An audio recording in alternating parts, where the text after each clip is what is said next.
Hola, muy buenas tardes. Vamos a hablar acerca de la materia que se llama variación de procesos sociales. Me presento, mi nombre es Rodrigo Villaseñor Saucedo y bueno, voy a estar explicándoles un poco acerca de esta materia que se llama variación de procesos sociales. En esta materia vamos a ver mucho cómo se comporta la población en México. ¿Cuál van a ser, cómo va a ser la dinámica de la población en México? ¿Sí? Y bueno, como primera unidad en esta materia tenemos la interpretación de la dinámica de la población a través del cálculo de tasas de crecimiento.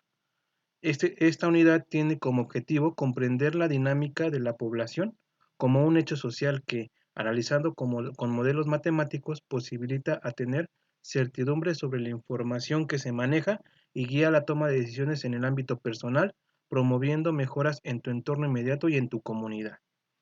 Entonces, bueno, el objetivo de esta unidad es que nosotros comprendamos cómo se comporta la dinámica de la población, ¿vale? Para ello vamos a ver cuatro temas principales.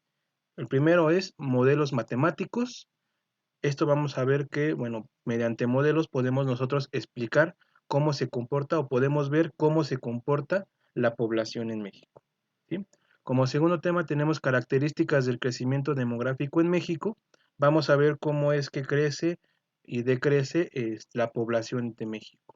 Como tercer tema vamos a ver el PIB y su distribución en la educación, el empleo y la salud. Vamos a ver cómo se calcula el PIB, cómo es que cómo se va a distribuir el PIB a lo largo del país y en los años cómo es que se ha distribuido. Como cuarto tema vamos a ver la parte de migración. Sí, nosotros sabemos que muchos paisanos migran a Estados Unidos, pero también hay ocasiones en las que se migra de manera interna. Y bueno, vamos a ver el primer tema que es modelos matemáticos. ¿Qué es un modelo? Es la representación de la realidad ya sea mediante conceptos, símbolos o relaciones matemáticas. Y bueno, aquí tenemos estos dos ejemplos. Tenemos en la parte superior un modelo en tercera dimensión y en la parte inferior tenemos un modelo en el plano, o sea, en segunda dimensión. ¿Qué es lo que nos van a hacer? ¿O qué son estos modelos? Son representaciones de algún hecho, ¿sí? Que relaciona, bueno, en este caso que vamos a ver, son modelos que relacionan, pues, que se relacionan con las matemáticas. Tenemos el siguiente concepto, que es hipótesis. ¿Qué es una hipótesis? Son conjeturas que se formulan para tratar de responder una pregunta de investigación.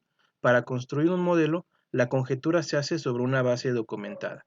Entonces, el modelo es válido para ese conjunto de hipótesis.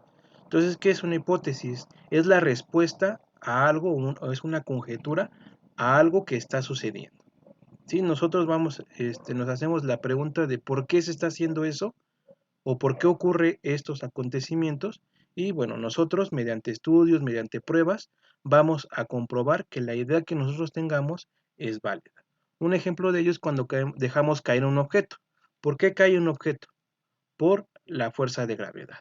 ¿Cómo sabemos que es por la fuerza de gravedad? Porque, bueno, científicos anteriormente realizaron una serie de estudios, una serie de procedimientos y comprobaron que si nosotros dejamos caer un objeto, el cuerpo cae por la atracción de la gravedad. Muy bien, continuamos. Tenemos ahora sí, bueno, la definición de lo que son modelos matemáticos.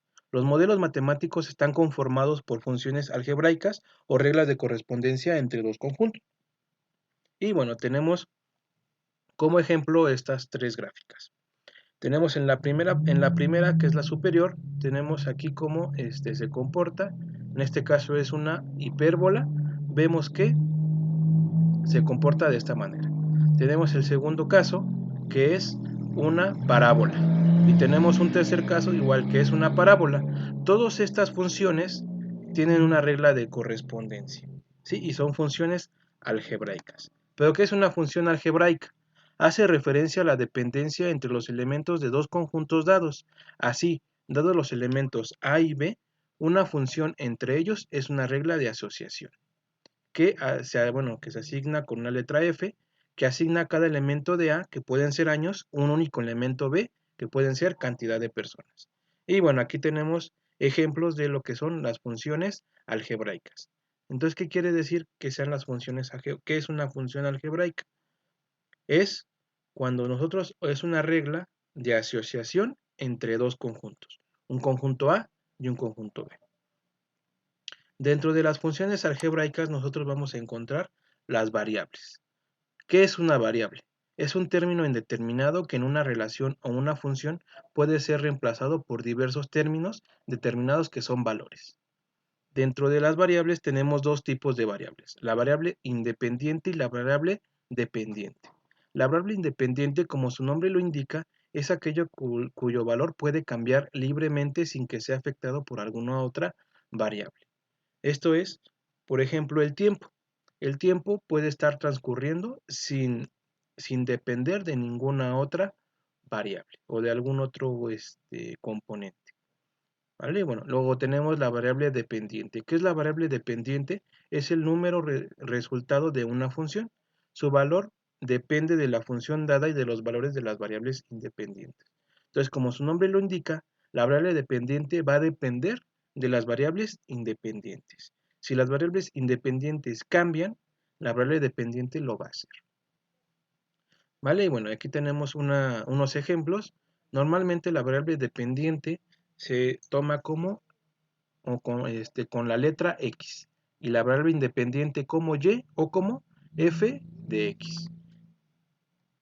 Y bueno, ya que entendemos los modelos matemáticos, ¿para qué nos sirven? Nos van a servir para explicar el crecimiento y la dinámica de la población.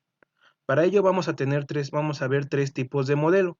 Tenemos el modelo lineal, el modelo geométrico y el modelo exponencial. Vamos con el modelo lineal.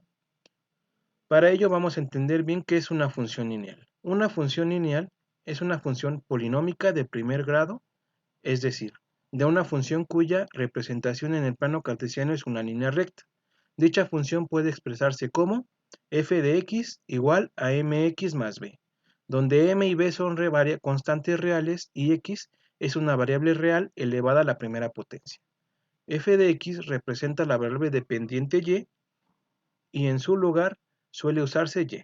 La constante m es la pendiente de la recta y representa la cantidad en que varía la variable dependiente ante un cambio en una entidad de variable independiente.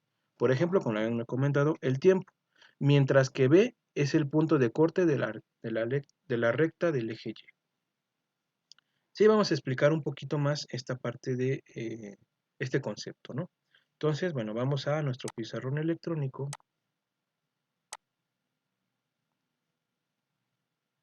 Vamos a nuestro pizarrón electrónico. Aquí tenemos la aplicación de nuestro pizarrón, que es muy útil ahorita, nos va a servir para entender un poquito este concepto. ¿Sí? Entonces, tenemos aquí nuestra función, que es una recta, es una función lineal. Vamos aquí a tener en nuestra función o en nuestra recta un punto. Vamos a ponerle punto P1. Esta P1 va a tener como coordenadas X1, Y1. Y vamos a tener otro punto P2 que va a tener como coordenadas X2, Y2. ¿Qué nos quiere decir estas fórmulas? La fórmula de cualquier recta va a ser igual a Y igual a M X más B. ¿Qué va a ser Y o qué va a ser X? Y va a ser nuestra variable dependiente. M va a ser nuestra variable, nuestra pendiente. X va a ser nuestra variable independiente y V va a ser y B va a ser nuestra ordenada al origen. ¿Sí? Entonces, Y, como habíamos dicho, es variable dependiente.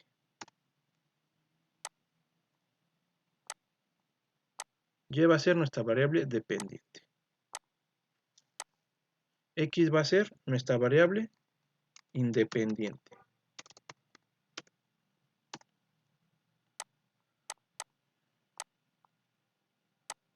Ya lo tenemos aquí. Y M, como habíamos acordado, como habíamos comentado, M va a ser nuestra pendiente.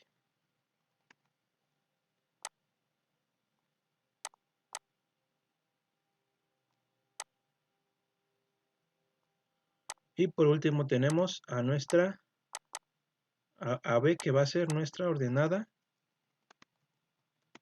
al origen. Y bueno, ¿qué es esto? ¿Cómo lo podemos ver? Sí, tenemos ya que cualquier recta va a tener esta fórmula. Después tenemos que nuestra función m, nuestra variable m, ¿a qué va a ser igual? Va a ser igual a y2 menos y1 sobre x2 menos x1. ¿Sí? ¿Y qué es esto? ¿Qué es y2? ¿Qué es y1? ¿Qué es x2? ¿Qué es x1? x2, x1, y2 y y1, ¿qué va a ser? Van a ser las coordenadas de nuestros puntos. X2 va a ser la coordenada de x en el punto 2. X1 va a ser la coordenada en x del punto 1. Y así respectivamente. Entonces, supongamos, vamos a ponerle números, ¿no? Supongamos que P1, el punto P1 tiene como coordenadas 3,2. Mientras que P2 tiene como coordenadas 5,3. ¿A qué va a ser igual nuestra pendiente? Sustituyendo los valores, recordemos, siempre las coordenadas que nos vayan a dar, siempre el primer valor va a ser x y el segundo valor va a ser y. Entonces, tenemos y2 sería y, en el punto 2 sería 3, menos y1, y en el punto 1 que sería 2, menos, o sea que diga entre x2 sería x en el punto 2 que sería 5, menos x1, x en el punto 1 que es 3. Haciendo la operación tenemos 3 menos 2 es 1, 5 menos 3, 2. Entonces nuestra pendiente m va a ser igual a 1/2. ¿Qué quiere decir esto? Que yo para poder ir del punto 1 al punto 2 tengo que recorrer un lugar hacia arriba. ¿Por qué hacia arriba? Porque aquí están las y's. ¿Y cuál es el eje y? Es este de aquí. Como este 1 es positivo, entonces va a subir. Vamos a subir un lugar. ¿Y m qué es? Que diga, ¿y este 2 qué es? ¿En dónde está? Está en x. Por lo tanto, si está en x, entonces se va a mover de manera horizontal. ¿Qué valor tiene? Tiene un 2. ¿Es positivo o negativo? Positivo. Entonces, como es positivo, se va a mover hacia la derecha. Entonces, tenemos que, para ir del punto 1 al punto 2, me tengo que mover un espacio hacia arriba y 2 hacia la derecha, para llegar al punto 2. Ese es el significado de nuestra pendiente. ¿Qué tanto va a cambiar en y? Si yo me muevo, ¿qué tanto me tengo que mover para quedarme para seguir esta línea? ¿Cuánto yo me tengo que mover de y cuánto en x para seguir dentro de esta línea? Entonces, ese es el concepto, nosotros lo podemos definir así, pero en realidad la pendiente, ¿qué es? Es la inclinación o qué tan inclinada está nuestra recta. ¿Vale? Entonces, bueno, tenemos ya el cálculo de esta pendiente. ¿Sí? Entonces, bueno, ya regresamos a nuestro curso y bueno, tenemos este pequeño ejercicio. Dice, la trabajadora social del municipio de Magua lleva 10 años realizando un control de crecimiento de población, el cual inició en 2002 con 6.596 y para el 2012 ya tenía 15.746. Su jefa le pide que calcule cuánta población aumentó cada año y cuánta población habrá en 2030. Obtiene el resultado. Entonces nos preguntan, ¿el crecimiento anual es de? Y habría habitantes para el 2030. Entonces, ¿cómo realizamos o cómo resolvemos este caso? Vamos a Igual vamos a trasladar este ejercicio a nuestro pizarrón electrónico. Entonces, vamos a abrir nuestro pizarrón, vamos a pegar nuestro ejercicio y bueno, con lo que acabamos de ver, ¿qué es lo que necesitamos para calcular la pendiente de una recta? Vamos a necesitar dos puntos. Sí, vamos a necesitar un punto 1 y un punto 2. Punto 1 y punto 2.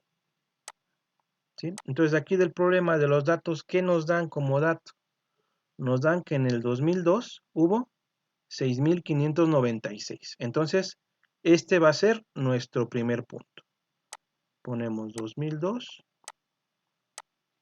6.596. ¿Por qué lo pongo de esta manera? Porque recordemos que tenemos aquí en el primer caso X, en el primero Y. Recordemos que X, por lo general, siempre va a ser nuestra variable independiente y Y va a ser nuestra variable dependiente. Aquí, ¿cuál va a ser nuestra variable independiente? ¿El año o la población? Va a ser el año. El año va a ser nuestra variable independiente, o sea, nuestro valor de X. ¿Por qué? Porque el año no depende, el año que sería el tiempo, no depende de nadie. Entonces, por eso decimos que es nuestra variable independiente. Y Y sería el valor de la población. Muy bien, entonces ya tenemos el primer punto. El segundo punto, pues sería el del año 2012. Pues sería el 2012, 15.746. Ese sería nuestro punto número 2. Ahora, recordando nuestra fórmula de la pendiente, ¿a qué es igual? La pendiente va a ser igual a Y2 menos Y1 sobre X2 menos X1. ¿Sí? Entonces, sustituyendo los valores, vamos a tener que esto va a ser igual a Y2, sería el valor de Y en el punto 2, que sería 15.746, ¿no? Menos Y1, Y1, ¿cuál sería? Sería la Y en el punto 1, que sería 6.596. ¿Entre qué? Entre X2 será el valor de X en el punto 2, que sería 2012, menos X1, que sería X en el punto 1, que sería 2002. ¿Esta qué va a ser igual?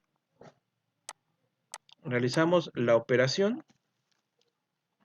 Tenemos que 15.746 menos 6.596 nos da un total de 9.150. Entre 2012 menos 2002 sería 10. Simplificando o haciendo la división, este 0 se va con este 0, entonces tenemos 915 entre 1, serían 915. ¿Sí? ¿Para qué calculamos la pendiente? ¿Qué nos quiere decir? ¿Qué tanto va a cambiar Y con respecto de X? Y, ¿qué sería? La población de Magua. Entonces, ¿qué quiere decir? ¿Cuánto va a cambiar la población con respecto a qué? Con respecto al tiempo.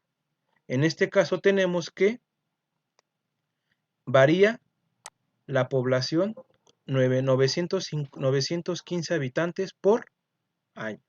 ¿Qué es lo que quiere decir? Que la población por año en el municipio de Magua va a aumentar 915 personas.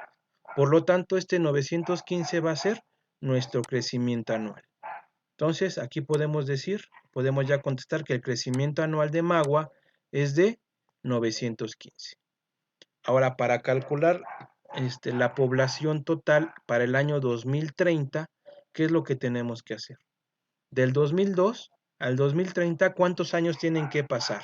para llegar del 2012 al 2030. Tienen que pasar 18 años.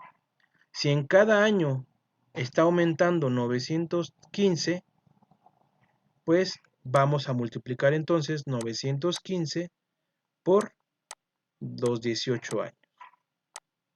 Lo realizamos y esto nos da como resultado 915 por 18, nos da como resultado 16,470. Entonces, 16,470. Entonces, ¿qué quiere decir? Que la población de Magua del 2002 al 2030 aumentó 16,470. Para saber cuántos habitantes hay en el 2030, a este resultado le vamos a sumar lo que había en el 2012. ¿Cuánta población había en el 2012? 15,746. Entonces, le vamos a sumar esa cantidad. 15,746. Y esto nos da como resultado 32,000 más 15,746. 32,216. Entonces, ¿cuántos habitantes habrá en el 2030 en el municipio de Magua? 32,216. ¿Vale?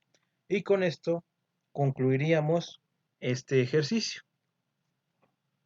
¿Vale? Entonces, bueno, vamos a cerrar. Vamos a continuar. Entonces, bueno, tenemos este. Siguiente, ¿a qué se le denomina modelo? Tenemos como inciso A, representación de la realidad mediante conceptos o símbolos o relaciones matemáticas. Inciso B, conjetura que se formula para tratar de responder una pregunta de investigación. Inciso C, método de investigación que permite establecer conceptos y relaciones matemáticas. O inciso D, interrogantes sobre el funcionamiento de fenómenos naturales y sociales. Pues bueno, la respuesta correcta es la A. Recuerden que el modelo es la representación de la realidad mediante relaciones matemáticas, ¿no? Bueno, en este caso que estuvimos estudiando modelos matemáticos, es mediante relaciones matemáticas. Sí, bueno, ahora vamos a pasar al siguiente modelo. El siguiente modelo es el modelo geométrico. Para entender esto debemos de saber qué es una serie aritmética. ¿Qué es una serie aritmética? Es aquella en la que cada elemento se obtiene al sumarle al precedente una cantidad fija. Y bueno, aquí tenemos este ejemplo, ¿no? Tenemos esta serie que va de 5 en 5, ¿no? Tenemos 2, 7, 12, 17, 22, 27. Va de 5 en 5. ¿Qué quiere decir esto? Que al 2, si le sumo 5, me va a dar el siguiente, que sería 7. Si al 7 le sumo 5, me va a dar 12 y así sucesivamente. Se le llama serie aritmética porque al número anterior siempre le vamos a sumar una constante, ¿sí? Ya sea sumar, restar, multiplicar o dividir una constante. Si nosotros al número le sumamos, le multiplicamos o le dividimos una constante, esto es un número ya establecido, vamos a tener como resultado una serie aritmética. Y bueno, en una serie geométrica, cada elemento de la serie se obtiene de multiplicar la cantidad precedente por una cantidad constante. El caso de la población, la cantidad constante por la que se multiplica cada elemento se le denomina tasa de crecimiento promedio. ¿Qué es la tasa de crecimiento promedio? Es la relación en que varía una magnitud económica respecto a otra con que está relacionada. Cuando se estudia la población, la tasa es el cociente entre la frecuencia de cualquier hecho vital y su población media en un determinado periodo de tiempo. Y bueno, aquí tenemos una gráfica de la tasa en 100 años de cómo ha evolucionado en México. ¿Sí? Entonces, a diferencia del otro modelo, del modelo lineal, el modelo geométrico es más general. ¿Por qué? Porque lo que se va a hacer es multiplicar por un crecimiento promedio, una tasa de crecimiento promedio. En el anterior era por un año, ¿no? Era un año en concreto y cuánta población había. Aquí se va a estimar por la tasa de crecimiento. ¿Qué quiere decir esto? Si la tasa del crecimiento es del 1.2, lo multiplicamos por la cantidad de población que había antes y nos va a arrojar el resultado, ¿vale? Y bueno, el modelo geométrico se basa en la hipótesis de que se mantiene constante el porcentaje de crecimiento o tasas de crecimiento promedio por unidad de tiempo y no el monto, en este caso personas, por unidad de tiempo. Mediante este modelo, la población de cada año se calcula multiplicando el volumen de la población del año anterior por la tasa de crecimiento promedio. Sí, entonces es lo que habíamos comentado. Sí, que ahora en vez de ser población, ahora va a ser la tasa de crecimiento. Y bueno, pasamos al siguiente modelo, el modelo exponencial, donde, bueno, tenemos que el modelo exponencial representa la cantidad de población que hay en cualquier momento, incluso para aquellos años en la que no lo calculamos. Y bueno, aquí tenemos dos gráficas que representan a dichos modelos, ¿no? Tenemos en la parte superior la gráfica de modelo geométrico en donde vemos que son puros puntos, ¿sí? Y bueno, aquí tenemos en la parte inferior el modelo exponencial, que aquí es una línea. La diferencia entre uno y otro, además de que en unos son con puntos y otros son con líneas, es que el modelo exponencial nosotros podemos inferir cuánto va a ser la población en todo este periodo de tiempo, mientras que en el geométrico no lo podemos determinar ya que solo son puntos. Podemos determinar nada más los años de los puntos, por ejemplo, del 2000, del 2001, del 2002, 2003, 2004, etcétera. Pero, por ejemplo, a mitad del año del 2000 no lo podríamos saber. ¿Por qué? Porque aquí no hay ningún valor donde nosotros podamos interpretar en ese periodo. En cambio, acá en el modelo exponencial sí. Si tenemos del 2000 al 2010 y tenemos aquí en medio, queremos saber en 2005 cuánta población va a haber mundial, nosotros podemos inferir señalando aquí, bueno, viendo aquí la gráfica, que bueno, aproximadamente aquí son de 6.500 millones. ¿Vale? Bueno, entonces, bueno, continuamos, tenemos en estas pequeñas serie de preguntas en base a esta gráfica, ¿no? Que es la gráfica de población del Distrito Federal y del Estado de México.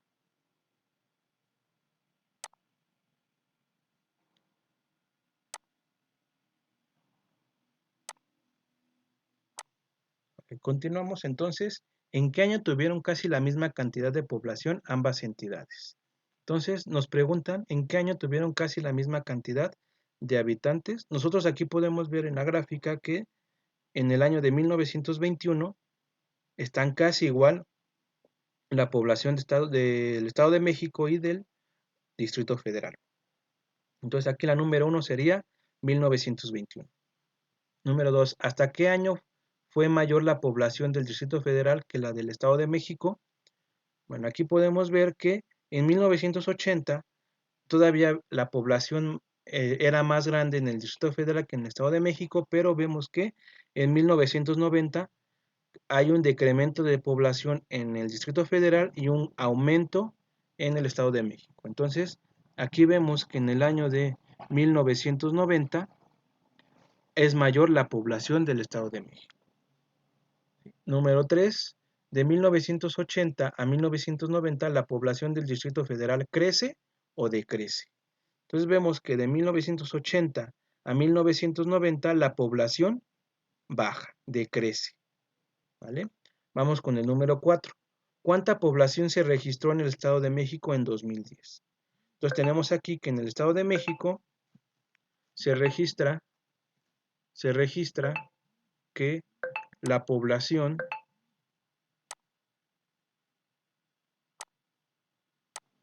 Muy bien, continuamos. Tenemos aquí la siguiente pregunta, ¿no? Aproximadamente cuánta población se registró en el Estado de México en 2010. Entonces aquí vemos que en el 2010 hay una población aquí nos vamos a gráfica, el 2010 a la barra del Estado de México y tenemos que hay aproximadamente 1.500.000 habitantes. Vamos con la número 5. ¿Podrías explicar por qué la población del Estado de México ha mantenido un crecimiento constante mientras la del Distrito Federal se ha estancado a partir del año 80?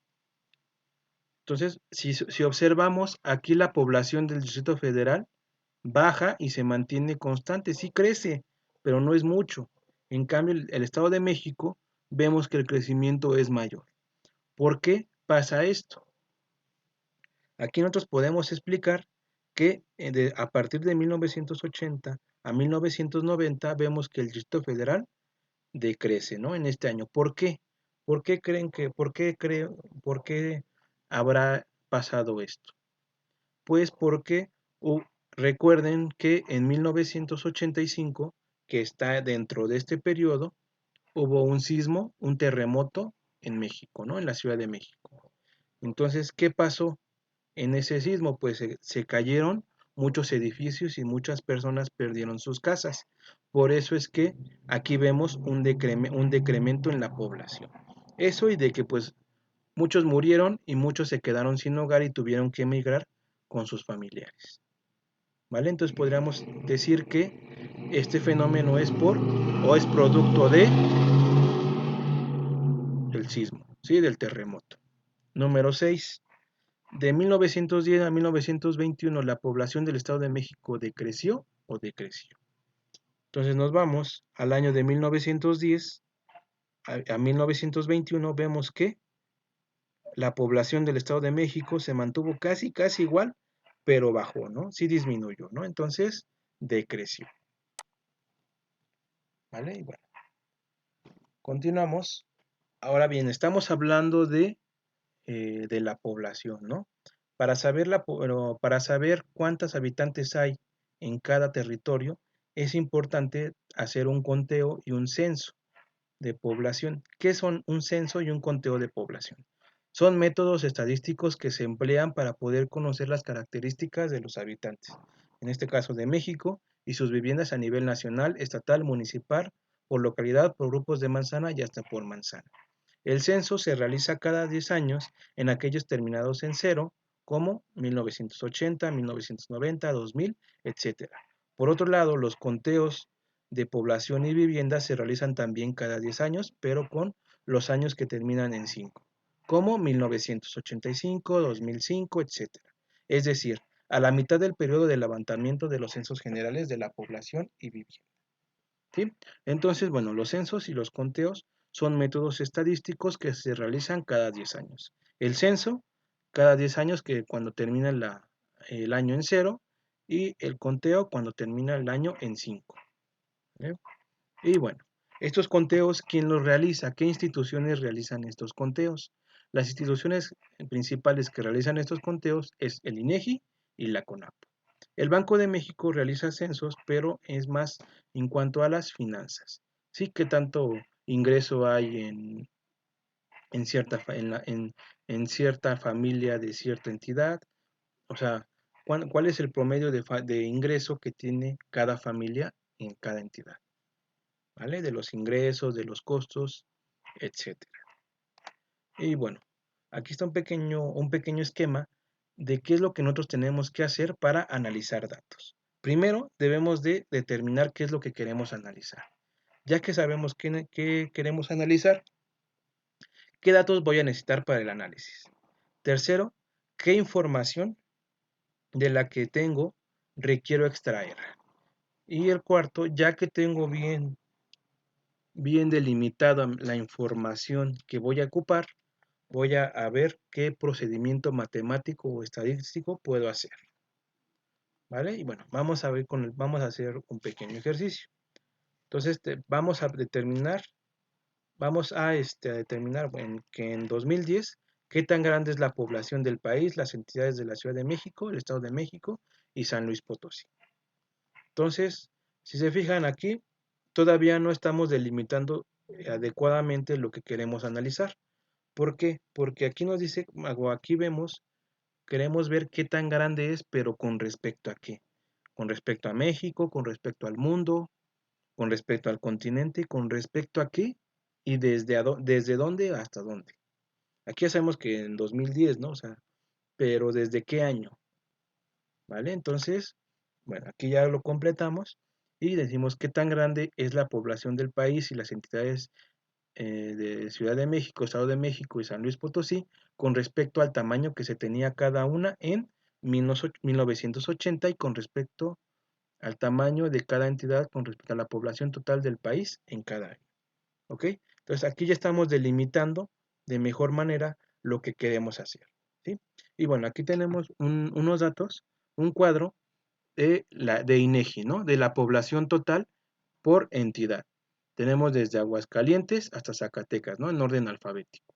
Y tenemos los años que va desde 1895 a 2010. ¿Vale? Entonces, de esta información no voy a necesitar toda la información, ¿no? Entonces, vamos por eso al punto número 2, que son qué datos necesito del análisis. Entonces, para hacer el análisis. Entonces, de estos datos de la tabla, ¿qué datos voy a ocupar? Únicamente voy a ocupar la de Estados Unidos mexicanos, la del Distrito Federal, la del Estado de México, que es México, y la de San Luis Potosí. Son estos 4 los datos que voy a ocupar. Y bueno, aquí ya están los datos, ¿no? Además de esos, los años que van de 1980 al 2010. Y bueno, aquí tenemos ya las cantidades. Entonces, de esta información, ¿cuál va a ser lo que voy a extraer? En este caso, voy a extraer la misma información, ¿no? Entonces, sigo con los mismos datos, ¿no? Con esta tabla. Ya vamos al punto número 4, que es determinar el procedimiento matemático o estadístico. En este caso vamos a calcular un índice simple. ¿Qué es un índice simple? Es la medida estadística que permite estudiar los cambios que se producen en una magnitud simple o compleja con respecto al tiempo y al espacio, ¿sí? Entonces, un número índice o índice simple indica la razón entre dos magnitudes donde una corresponde a la magnitud que se compara y la otra a la base de la comparación. Y bueno, aquí tenemos esta fórmula, ¿no? Que tenemos que I sub índice P va a ser igual a PI entre PO, donde I sub índice P es el índice de población de la base de comparación o el índice simple. PI es la población que se compara y PO es la población base de la comparación. Como tip o como dato, normalmente PI, que es la población que se compara, va a ser mayor que P0, que es la población base de comparación. Ahorita vamos a ver unos ejercicios igual y con eso queda un poco más claro. Entonces tenemos aquí este ejercicio. Calcula el índice de población de los Estados Unidos mexicanos, de la Ciudad de México, del Estado de México y de San Luis Potosí, de 1980 al 2010. Y bueno, vamos a calcularlo. Aquí yo lo voy a hacer de 1995 en adelante. Entonces tenemos que el índice de población de México va a ser igual a la PI, recordemos, la población de interés, que sería la población de México del año 2000, sobre la población base, que va a ser la población de México en el año de 1995. Sustituimos los valores, hacemos el cálculo y nos da 1.069, que esto si lo queremos convertir a porcentaje sería el 106.9%. Entonces, ¿qué quiere decir esto? Quiere decir que la población que había en México en 1995 aumentó un 6.9% en 2020. Y bueno, es el mismo procedimiento para la Ciudad de México. Es el mismo planteamiento, tenemos la población de la Ciudad de México del año 2000 sobre la población de la Ciudad de México de 1995, sustituimos los valores, hacemos la operación y nos da 1.0137, que es igual al 101.37%. Lo mismo, quiere decir que la población de México de 1995 al 2000 aumentó 1.37%. Y bueno, es el mismo procedimiento para el Estado de México y para San Luis Potosí. Hacemos lo mismo para el año del 2000 al 2005. Realizamos las mismas operaciones y bueno, tenemos estos resultados. Finalmente hacemos del 2005 al 2010 y obtenemos esos resultados. Muy bien, ya resumiendo, tenemos aquí nuestro índice porcentual de la población de México y de las entidades, ¿no? Del 2000, 2005 y 2010, que son estas de aquí. Y bueno, con esto nosotros podemos realizar unas gráficas. Estas gráficas nos permiten ver de manera clara cómo se comporta el índice porcentual en estos estados. Sí, aquí vemos, por ejemplo, en el 2000, que el mayor índice de población se encuentra en el Estado de México y el menor se encuentra en el Distrito Federal. En el 2005 se comporta de la misma manera, tenemos que aquí el índice más elevado es el del Estado de México y el más bajo es el Distrito Federal. Pero ¿qué pasa en el 2010? En el 2010 cambia, ¿no? El índice porcentual es más alto en el país y el más bajo es en San Luis Potosí. Y bueno, continuamos. Y bueno, como ejercicio, aquí es tarea, pero como ejercicio ustedes, si quieren practicar, pues calculen el índice porcentual de los demás años. Y bueno, vamos a hacer este ejercicio. Tenemos, calcula el índice porcentual para la población de la entidad de Guayabitos a partir de los datos de la hoja de cálculo mostrada. ¿Vale? Y tenemos estas cantidades. Entonces, bueno, vamos a pasarlo al pizarrón electrónico, ¿no? Nos piden calcular el índice porcentual de esta población, ¿sí? Entonces, nos vamos al pizarrón electrónico y bueno, tenemos aquí nuestro ejercicio. Sí, nos piden calcular el índice porcentual de esto. Recordemos, nosotros el índice porcentual es igual a la población de interés menos la población base. Recordemos, como el tip que les di, la población de interés normalmente es la más reciente. La más reciente de estos dos datos es el 2013. Entonces sería la población del 2013, que sería 731.089, sobre la población base, que sería la población del 2006, que sería 335.654. Hacemos este cálculo, vamos a calcularlo.